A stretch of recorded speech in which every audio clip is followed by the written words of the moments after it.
পুরুষ মানুষের সবচেয়ে বড় মিথ্যে হচ্ছে আমার সংসারের সব কিছুই তোমার। আমার গাড়ি বাড়ি টাকা পয়সা জায়গা জমি ব্যাংক ব্যালেন্স সব কিছুই তোমার।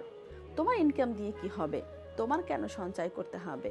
বোন রে, যদি স্বামীর সাথে একবেলা ঝগড়া লাগে না, একটা ফল্ট বের করে, তাহলে আপনার স্বামীর একবেলাও লাগবে না আপনাকে তার ঘর থেকে বের করে দিতে। যে সংসারের জন্য আপনি মাথার ঘাম পায়ে ফেলে পরিশ্রম করছেন, খেয়ে না খেয়ে 2টা টাকা জমাচ্ছেন, 2টা টাকার ফার্নিচার করছেন, এবং আপনার স্বামীও আপনাকে আশ্বাস দিচ্ছে এই সংসারের সব কিছুই তো তোমার, আমার নামে থাকা মানেই তো তোমার। আদতে এই সংসারে আপনি বিনা পারিশ্রমিকের একজন কর্মচারী ছাড়া আর কিছুই না।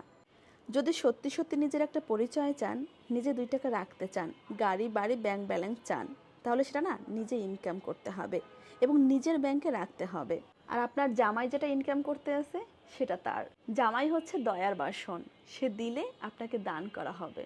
আশা করি বুঝতে পারছেন।